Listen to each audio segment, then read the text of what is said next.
ورحمۃ اللہ وبرکاتہ نحمده ونصلی علی رسولہ الکریم اما بعد فاعوذ باللہ من الشیطان الرجیم بسم اللہ الرحمن الرحیم رب اشرح لی صدری ویسر لی امری واحلل عقدۃ من لسانی یفقهوا قولی۔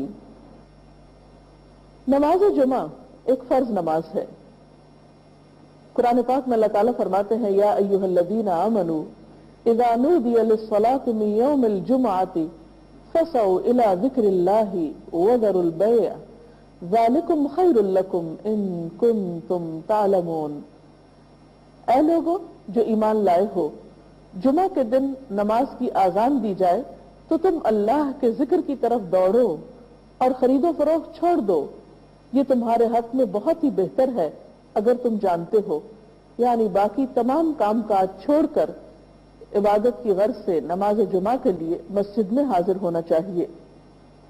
آپ صلی اللہ علیہ وسلم نے نماز جمعہ کی فضیلت بیان کرتے ہوئے فرمایا، جس نے وضو کیا اور اچھے طریقے سے وضو کیا، کیونکہ بعض اوقات ہم تیزی میں وضو کرتے ہیں، کونیاں خشک چھوڑ دیتے ہیں یا پاؤں کی ایڑیاں خشک رہ جاتی ہیں، یا اسی طرح چہرے کو پوری طرح نہیں دھوتے یا صاف نہیں کرتے، تو اس سے وضو صحیح طور پر مکمل نہیں ہوتا۔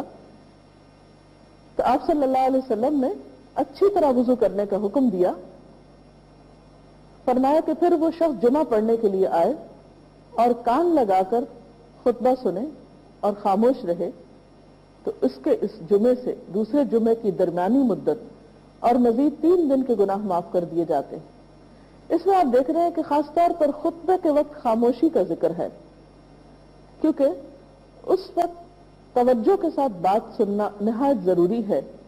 ایک اور حدیث میں یہ بھی آتا ہے کہ اگر کوئی شخص کسی دوسرے کو خطبے کے دوران یہ کہتا ہے کہ تم چپ ہو جاؤ، یعنی چپ کرانے کے لیے بھی بولتا ہے، تو اسے بھی ایک لغو بات شمار کیا گیا اور ناپسندیدہ قرار دیا گیا۔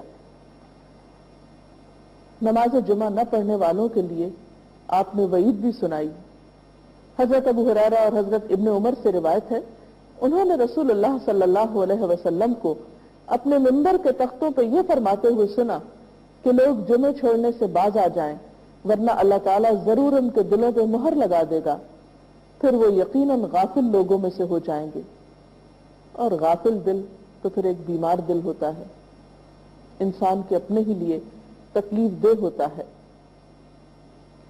حضرت ابن مسعود سے روایت ہے کہ نبی صلی اللہ علیہ وسلم نے ان لوگوں کے بارے میں فرمایا جو جمعے سے پیچھے رہتے ہیں کہ میں نے ارادہ کیا کہ کسی شخص کو حکم دوں جو لوگوں کو نماز پڑھائے اور میں جا کر آگ لگا دوں ان لوگوں کے گھروں کو جو جمعے سے پیچھے رہتے ہیں، یعنی اپنے گھروں میں ہی رہتے ہیں اور نماز کے لیے مسجد نہیں آتے۔ نماز جمعہ کے لیے سب سے اہم بات یہ ہے کہ وقت پر مسجد آئے۔ حضرت عبداللہ سے روایت ہے کہ ایک شخص گردنیں پھلانگتا ہوا جمعے کو آیا اور رسول اللہ صلی اللہ علیہ وسلم خطبہ پڑھ رہے تھے تو آپ نے فرمایا بیٹھ جاؤ، تم نے لوگوں کو اذیت دی۔ یعنی دیر سے آنا اور پھر گردنیں پھلانگ کر آگے جانا اور جگہ تلاش کرنا، یہ دوسروں کے لیے اذیت اور تکلیف کا سبب ہے۔ اس لیے وقت پر مسجد پہنچنا چاہیے تاکہ صحیح جگہ پر بیٹھ کر خطبہ سنا جا سکے اور نماز کی ادائیگی بھی بہتر طور پر ہو۔ اسی طرح بیٹھنے کا طریقہ بھی بتایا گیا۔ حضرت معاذ بن انس سے روایت ہے کہ نبی صلی اللہ علیہ وسلم نے جمعے کے دن جبکہ امام خطبہ دے رہا ہو گھٹنوں کو پیٹ کے ساتھ ملا کر بیٹھنے سے منع فرمایا۔ یعنی اس طرح ٹانگیں کھڑی کر کے گھٹنے پیٹ کے ساتھ ملا کر بیٹھنا منع ہے، ادب کے خلاف ہے، کیونکہ وہ ایک تعلیم کا وقت بھی ہے، عبادت کا وقت بھی ہے، اس میں ادب اور احترام کے ساتھ بیٹھنا چاہیے۔ پھر اسی طرح مناسب جگہ بیٹھنا چاہیے۔ حضرت ابن عمر کہتے ہیں کہ نبی صلی اللہ علیہ وسلم نے منع فرمایا ہے کہ کوئی شخص ایسا کرے کہ اپنے بھائی کو اس کی جگہ سے اٹھا دے اور خود اس کی جگہ بیٹھ جائے۔ کہا گیا کہ صرف جمعہ میں؟ فرمایا جمعہ اور اس کے علاوہ اور موقعوں پر بھی۔ یعنی کوئی شخص یہ نہیں کر سکتا کہ جمعہ کے دن خود تو دیر سے آیا پھر آ کر کسی اور کو اٹھا کر اس کی جگہ پر بیٹھے، اور ویسے بھی یہ ایک بد اخلاقی کی حرکت ہے۔ جمعہ کے علاوہ دوسرے موقعوں پر بھی اس کا لحاظ رکھنا چاہیے۔ پھر یہ کہ خطبہ خاموشی سے سننا چاہیے۔ آپ صلی اللہ علیہ وسلم نے فرمایا اگر جمعے کے دن جب کہ امام خطبہ پڑھ رہا ہو پھر تو اپنے پاس والے سے یہ کہے کہ چپ رہ تو بے شک تو نے لغو یعنی بری حرکت کی۔ جمعہ پڑھنے کے بعد سب کو منتشر ہو جانا چاہیے، اور اگر کوئی شخص چاہے تو دنیا کے کام کاج میں دوبارہ بھی شامل ہو سکتا ہے، مشغول ہو سکتا ہے۔ قرآن پاک میں اللہ تعالیٰ فرماتے ہیں فَإِذَا قُضِيَتِ الصَّلَاةُ فَانتَشِرُوا فِي الْأَرْضِ وَابْتَغُوا مِنْ فَضْلِ اللَّهِ وَاذْكُرُوا اللَّهَ كَثِيرًا لَعَلَّكُمْ تُفْلِحُونَ۔ پھر جب نماز ہو چکے تو زمین میں پھیل جاؤ اور اللہ کا فضل تلاش کرو اور کثرت سے اللہ کا ذکر کیا کرو تاکہ فلاح پاؤ، کامیاب ہو جاؤ۔ اس سے پتہ چلتا ہے کہ ہمارا دین دین فطرت ہے، اس میں انسانوں کو ایسی عبادت کے لیے نہیں کہا گیا، مجبور نہیں کیا گیا کہ جس میں مشغول ہو کر وہ اپنی دنیا کے کاموں سے یکسر بے نیاز ہو جائیں۔ ہمارا دین دین فطرت ہے، اس میں انسان کو عبادت میں ایسی تکلیف نہیں دی گئی کہ جس میں مشغول ہو کر وہ اپنی دنیا کے کاموں سے بالکل بے نیاز ہو جائے اور اپنی ذمہ داریوں کو دوسروں پر ڈال دے۔ اسی لیے ہم دیکھتے ہیں کہ قرآن پاک میں اللہ تعالیٰ فرماتے ہیں فَإِذَا قُضِيَتِ الصَّلَاةُ فَانتَشِرُوا فِي الْأَرْضِ وَابْتَغُوا مِنْ فَضْلِ اللَّهِ وَاذْكُرُوا اللَّهَ كَثِيرًا لَعَلَّكُمْ تُفْلِحُونَ۔ پھر جب نماز ہو چکے تو زمین میں پھیل جاؤ، اللہ کا فضل تلاش کرو اور بکثرت اللہ کا ذکر کیا کرو تاکہ تم فلاح پاؤ۔ تو اس سے یہ بات پتہ چلتی ہے کہ ایک فریضہ ادا کرنے کے بعد انسان کو دوسرے فرض کی ادائیگی کے لیے نکل جانا چاہیے، یعنی رزق حلال کے لیے کوشش، محنت، کیونکہ وہ بھی ایک فریضے کے بعد دوسرا فریضہ ہے۔ لیکن دنیا کا کام کاج کرتے ہوئے بھی انسان کو اللہ کو بالکل بھلا نہیں دینا چاہیے۔ اس کے لیے کیا نسخہ بتایا گیا کہ وَاذْكُرُوا اللَّهَ كَثِيرًا، اللہ کا ذکر کثرت سے کرو۔ یعنی انسان اپنے کام کاج میں بھی جب خاموش لمحات آئیں تو سبحان اللہ، الحمدللہ، اللہ اکبر کوئی بھی تسبیح اپنی زبان سے کر سکتا ہے۔ اس کے لیے کوئی باوضو ہونا یا قبلہ کی طرف منہ کرنا یا جائے نماز پہ بیٹھنا شرط نہیں۔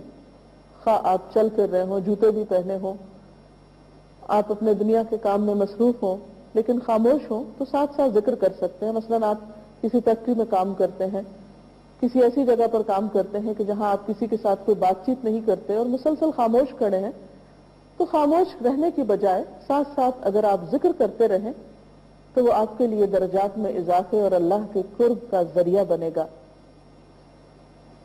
پھر اسی طرح جمعے کی رات کے بارے میں فرمایا، حضرت ابو ہریرہ سے روایت ہے کہ آپ نے فرمایا تم جمعے کی رات کو دوسری راتوں کے درمیان سے قیام وغیرہ کے لیے خاص نہ کرو، اور نہ جمعے کے دن کو دوسرے دنوں کے درمیان سے روزے کے لیے خاص کرو، مگر یہ کہ جمعہ اس مدت میں آ جائے جس میں تمہارا کوئی آدمی روزے رکھتا ہو۔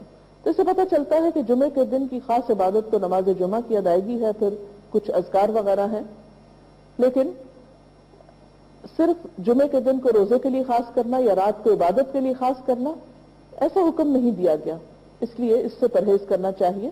ہاں اگر ایک شخص کی ایک روٹین ہے ایسی کسی عبادت کی جو دوسرے دنوں میں بھی وہ کرتا اور بیچ میں جمعے کا دن بھی آ جاتا ہے تو کوئی حرج نہیں۔ اچھا، سوال یہ پیدا ہوتا ہے کہ اس چیز سے کیوں منع کیا گیا ہے یا اس تکلیف سے کیوں بچایا گیا ہے؟ تو بات یہ ہے کہ کسی بھی چیز کی پابندی یا کسی بھی چیز کے لیے کسی خاص دن یا وقت کا مقرر کرنا بسا اوقات دوسروں پر بوجھ بھی بن جاتا ہے، مشکل بھی ہوتا ہے، تو اس لیے اس میں سہولت رکھی گئی اور مخصوص دنوں تک ہی عبادت کو پھر محدود نہ کر لیا جائے، ہفتے کے باقی دنوں میں بھی عبادت کی جائے۔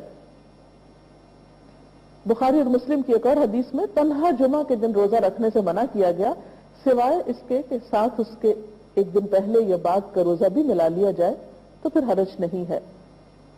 تو ناظرین، یہ تھی چند باتیں جمعے کے حوالے سے۔ اللہ کرے کہ رمضان المبارک میں آپ سب کے جمعے بہت اچھی طرح گزرے۔ ناظرین، اس میں جو کچھ بتایا گیا اس میں زیادہ تر باتیں مردوں سے متعلق ہے، لیکن خواتین بھی گھر پر نہا دھو کر نماز کے علاوہ قرآن پاک کی تلاوت، خصوصاً سورۃ الکہف کی تلاوت اور دیگر ذکر اذکار کا خاص اہتمام کر سکتی ہیں، کیونکہ اس دن ایک ایسی خاص گھڑی ہے جس میں دعاؤں کی قبولیت ہوتی ہے اور انسان اللہ تعالیٰ کا قرب پا سکتا ہے، اس لیے اس موقع سے خوب فائدہ اٹھانا چاہیے۔ اس کے ساتھ ہی آج کے پروگرام کا وقت ختم ہوتا ہے، اب اجازت چاہتے ہیں، اللہ حافظ۔